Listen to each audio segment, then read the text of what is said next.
بسم الله الرحمن الرحيم. النهارده هنشرح الباس فايندينج. يعني ايه؟ طيب الاول باس فايندينج اللي هو بيدور على الطريق. باس طريق، فايندينج بيدور. طب ماشي، هو عايزين يدور على اي طريق؟ لو انت مثلا عايز تدور هتخلي يدور على طريق من بدايه الام بي سي ده لحد ما يوصل للتارجت بارت ده. فانتوا عايزه هنا يرسم طريق ما بين الام بي سي هنا والبارت ده. ومثلا لو عندك هنا، حطيت هنا بارت جديد اللي هو عباره عن بيبقى مثلا حيطه، وعايزه يرسم اقرب طريق او اقصر طريق اللي عشان يوصل للتارجت بار. فمثلا لو كبرت الحته دي من هنا هتلاقيه بيرسم الخط من هنا مش من هنا، لان ده بالنسبه له اقصر طريق. شكل الباس فايندينج بيبقى عباره عن عده كور صغيره، او اي شكل بيبقى عباره عن بارتات يعني جنب بعض، وبيرسمها على مسافات معينه انت بتحددها له لحد ما يوصل هنا. وانت بتخلي الام بي سي هنا بيوصل، الام بي سي هنا بتخليه هنا يروح للبارت الاول، بعد ما يخلص البارت الاول يروح على البارت التاني، وهكذا لحد ما يوصل لاخر بارت اللي هو بيبقى عند التارجت بارت هنا. فاحنا ده اللي هنعمله بالكود دلوقتي. هنيجي على الام بي سي ونضيف جواه سكريبت، وعشان نعرف الخاصية بتاعة الباس فايندينج سيرفيس نكتب لوكال باس فايندينج. نسمي أي حاجة، ممكن نسميه باس اف بس، وهنستدعيه من جيم نقطتين جيت سيرفيس، ونستدعي الباس فايندينج سيرفيس. كده عرفنا الخاصية اللي هنبدأ نستخدمها أو السيرفيس بتاعتنا.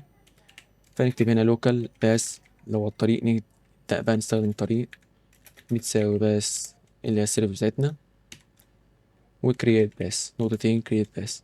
هنا بنضيف جواها حاجات بس هنسيبها فاضية دلوقتي.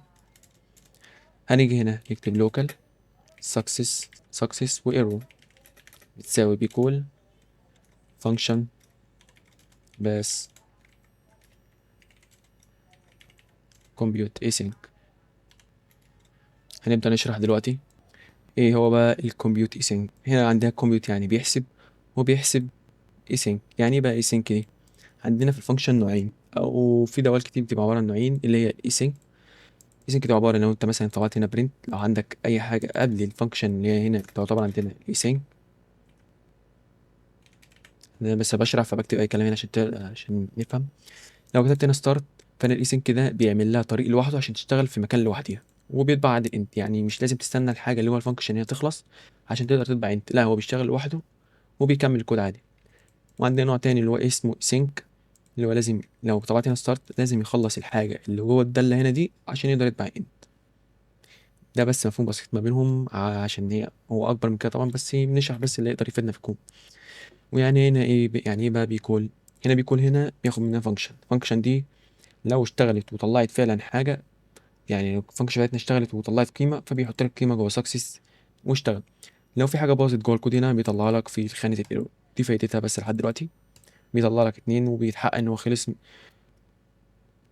ولازم عشان تستخدمها لازم يبقى في حاجه اسمها اي سينك، لازم تبقى بداله الاي سينك.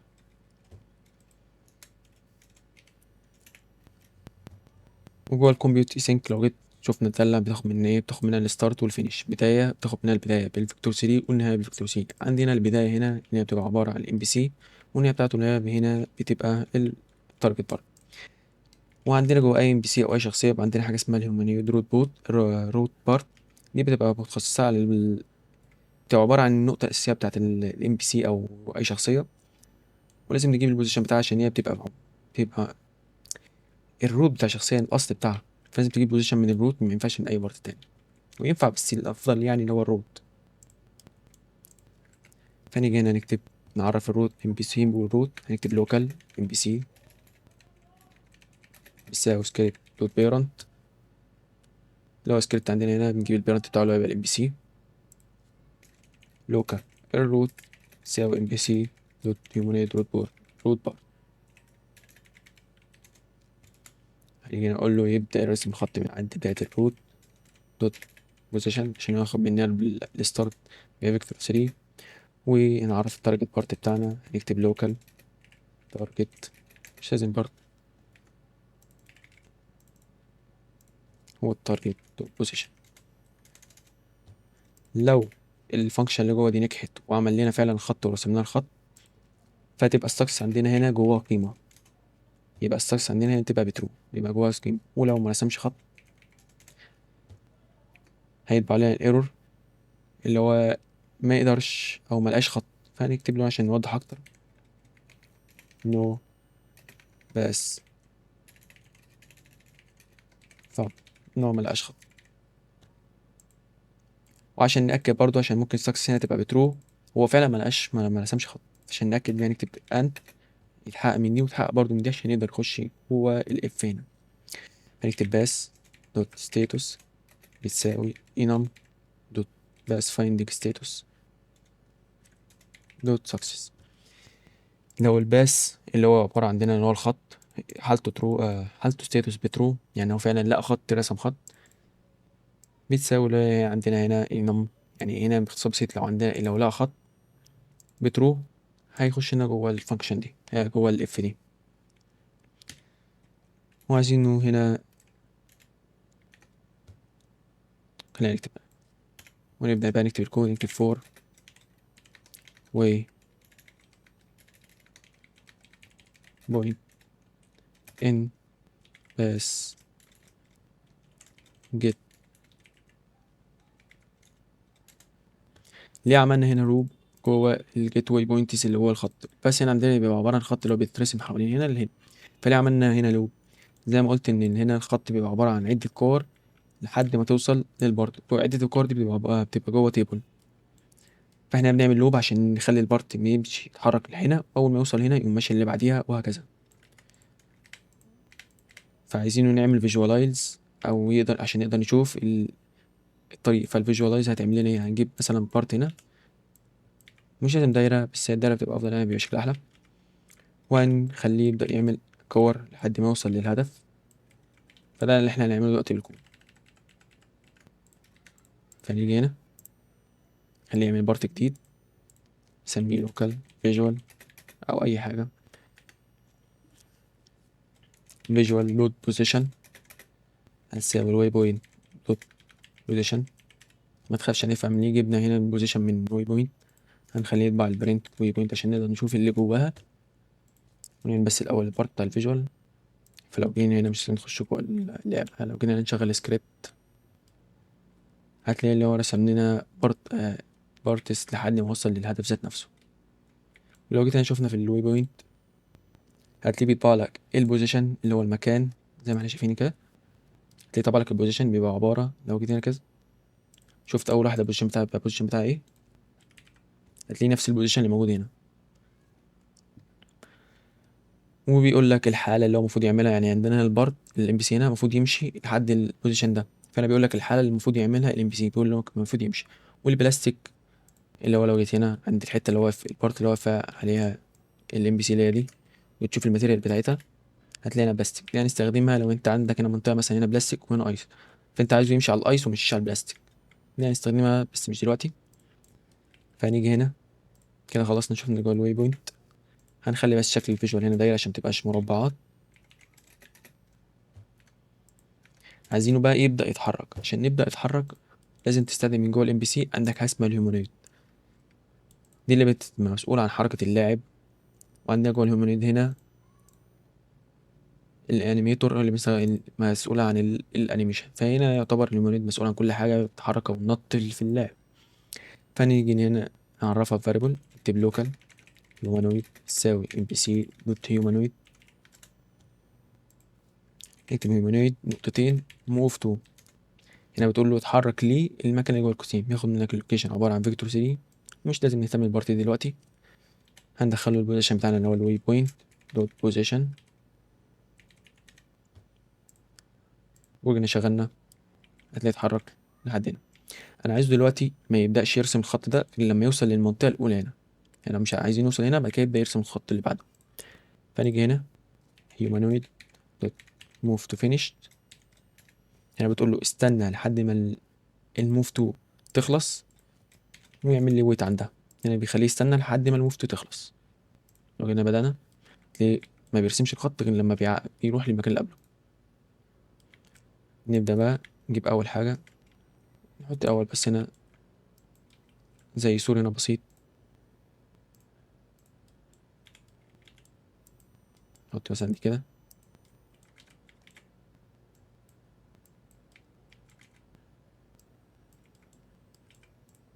ونبدأ نشوف هيرسم الخط ازاي، نغير بس يكون مميز هنا، ونبدأ نشغل الكود. هو رسم الخط، أقصر خط ليه. بص مش من هناك، مش من هنا، عشان ده الخط الأقصر. نبدأ نشوف أول حاجة عندنا هي دي.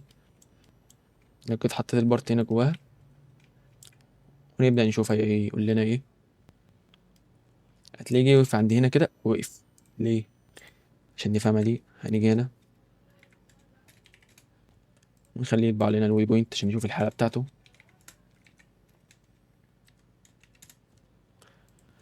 لو جيت هنا بصيت ليه بيمشي، ويجي عند هنا ويقول لك الحالة بتاعت اللعب المفروض هو يعمل جامب.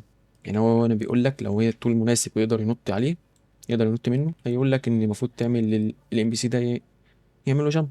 فهو مش اكيد مش هينط لوحده، لازم انت تعملها له. فلو جينا هنا عند اللاعب ودخلنا عند الهيومانويد وكتبنا جامب، هتلاقي عندك هنا خاصية لو دوست عليها بتخلي الام بي سي ينط. فده احنا هنعمله في الكود دلوقتي. لو جينا هنا وكتبنا اف واي بوينت دوت اكشن، الحدث بيساوي الحدث عندنا هو بيبقى وولك او جامب، هو ده الحدث صح. بيساوي انم دوت باس فايندينج اكشن دوت جامب. هنا عندنا انم دي جواها حاجات كتير قوي، منها خصائص كل حاجه بتخص اللعبه جوه الانم. هنا خليه يعمل اومنيت دوت جامب اللي احنا لسه شايفين هنا، وخليها ترو. فلو جينا شفنا اللي بيمشي لحد عندها وقام نط. بس ده مش هيحصل لو عندنا السورت ويل اطول من الام بي سي، هتلاقي مش هيقدر ينط عليه. يعني بيقول يعني السطر 32.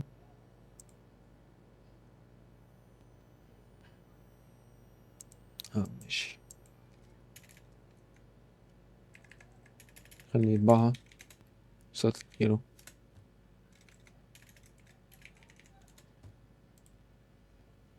تاني بيقول لك مفيش، ما لقاش اي خط ويطبعها لك بنيل. لو ما لقاش خط يرسمه من هنا عشان الصورة اطول منه. وهنعرف برضو ازاي نتخطى الصورة ده. بس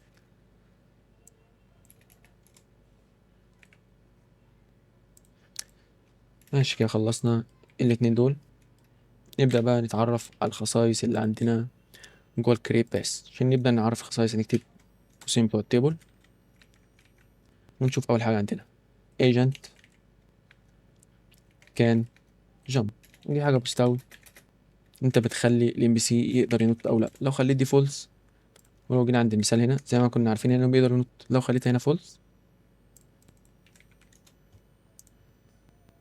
وتحاول كده مش هيقدر ينط، عشان انت خليت الفولس بتاعه ما يقدرش ينط. فهي هنا القيمة الافتراضية بتاعتها القيمة الافتراضية بتاعتها بترو. شوف اللي بعده agent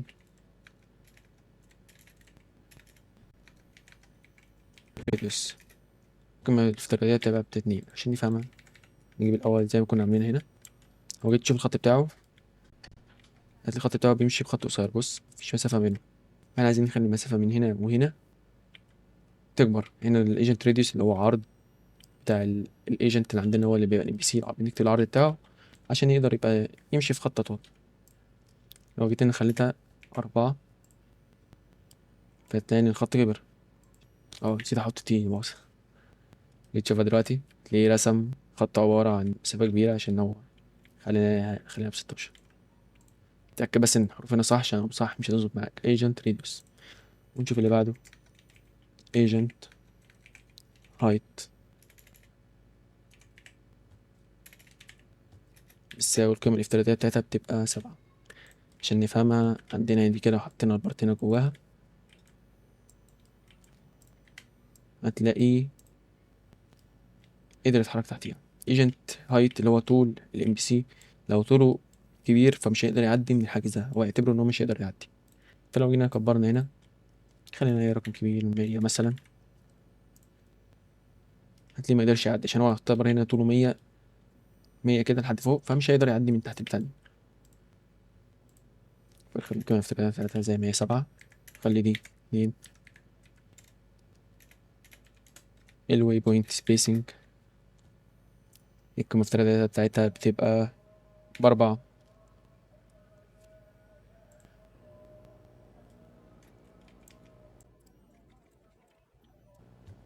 الواي بوينت سبيسنج اللي هي المسافة اللي بتبقى من هنا بين كل واي بوينت والتانية، والمسافة اللي هو بيمشيها. يعني هو كده قصيرة هيمشي مسافات أطول. فالقيمة الافتراضية بتاعتها ب4. لو خلينا مثلا 0 كده نشوف.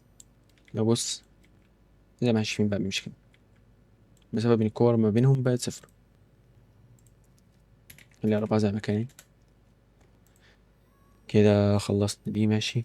agent كان climb، القيمة الافتراضية بتاعتها تبقى false. هنا بتقول له الايجنت بيقدر يتسلق.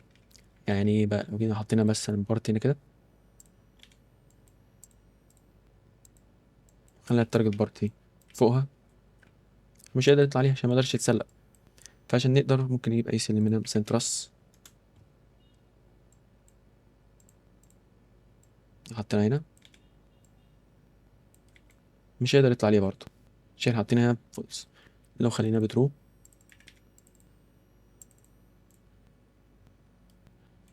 برضه ثواني،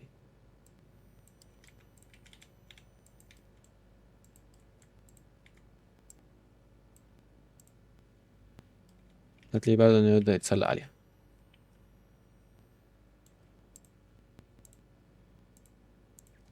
عندنا بقى اخر حاجة اللي هي الكوستس،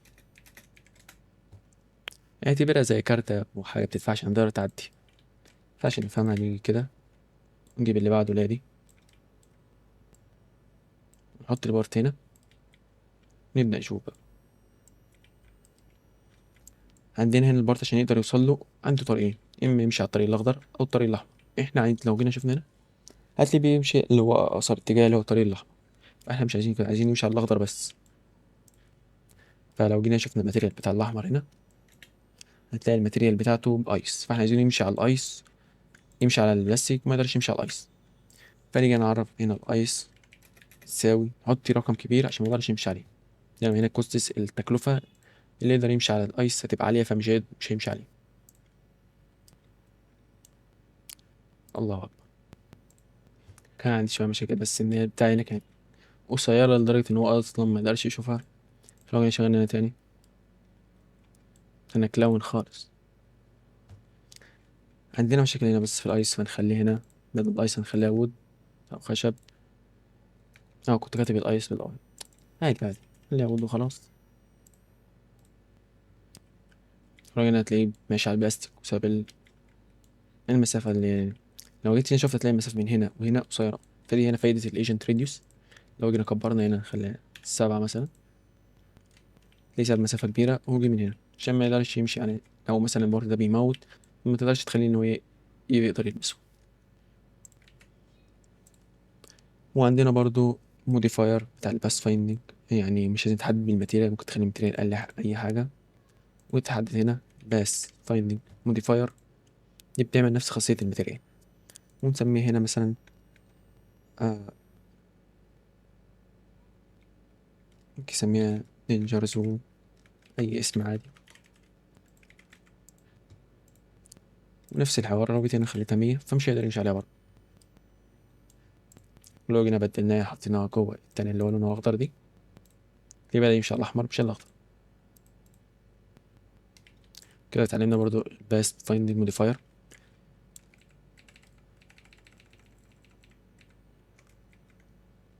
وزي ما جبنا هنا عندنا حاجة تانية اسمها الباس فايندنج، دي حاجة اسمها برضو الباس فايندنج لينك. دي فايدتها مثلا لو انت ما عندكش حاجة انك تتسلق عليها وتطلع فوق، ممكن لو جيت هنا كده خليها هنا بس كده ونعمل بارتين عبارة عن تيليبورت. حطينا بارت مثلا وبارت تاني، فانت عايز لو لمس البارت ده ينتقل من هنا لحد هنا. فعشان نربط الاتنين ببعض بنعمل باس فايندنج لينك، بنربطهم ببعض. وعشان نربطهم ببعض محتاج تبقى فيه جوه اتاشمنت، فنيجي هنا نعمل اتاشمنت ونعمل هنا برضه واحدة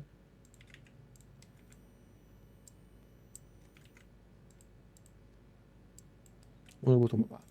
هنيجي هنا نعمل تشميت واحد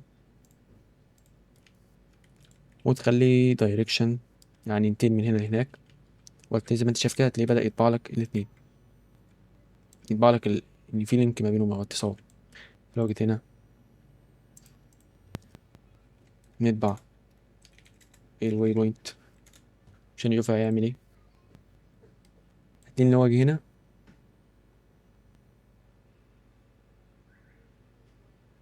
نسينا لازم نسمي بس الباس هنا نسميه مثلا تليبورت، وتطبع هنا هتلاقيها كاستم اللي هي بتبقى حاجة نقدر نغيرها، وهتلاقي طبعا هنا التل هنا بتبقى في خانة اسمها ليبل مش اكشن هنا لو جيت هنا هتلاقي هنا عندك واحدة كاستم.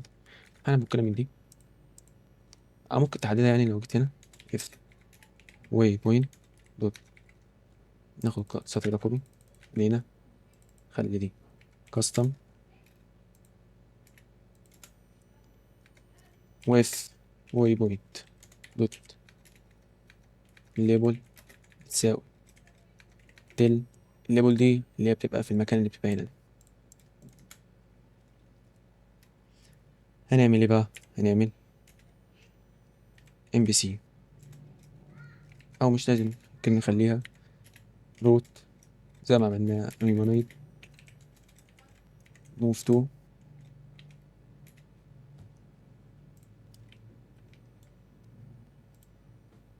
ونخليه يروح بقى على طول على المكان اللي هنا. فنيجي نعرفها مثلا نخليه تي اي، ونخليه ينتقل بقى عليه على طول، خليها تي ورك سبيس تي اي دوت بوزيشن. فهو هنا هينتقل على طول زي ما حصل له في البوت. مش لازم تحطها جوه هنا، ممكن تخلي دي لوحدها كده، بس دي تأكيد يعني لو عندك كذا لينك. شوف. طيب نفكنا من الموف تو، خليها هنا ام بي سي set primary part. set primary part دي سي فريم اللي هو البارت برايمري بارت. لو جيت هنا عند الام بي سي جيت شفت برايمري بارت تلاقي الهيومن بورت. فانت لما بتحط الست فبينقل كل الحاجات اللي مع البرايمري، فبينقل كلهم كده. خليه بالبوزيشن سي فريم وانت.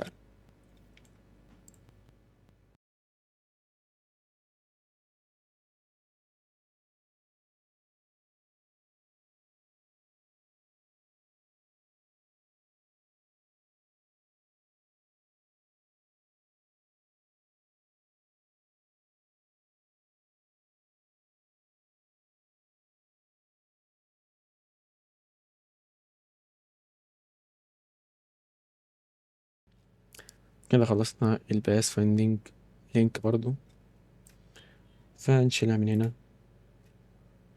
كده يعتبر خلصنا كل حاجة عندنا. تت تت تت تت نشوف. يب خلصنا. فنيجي نجرب حاجة أكتر. نيجي نحطها هنا كده، وهنحط البارت دي فوق، ونشوف هيعمل ايه. ممكن نزود السرعة بس بتاعة الام بي سي عشان يقدر يمشي بسرعة. نسبين خليه مثلا 40. شوف هيعمل ايه،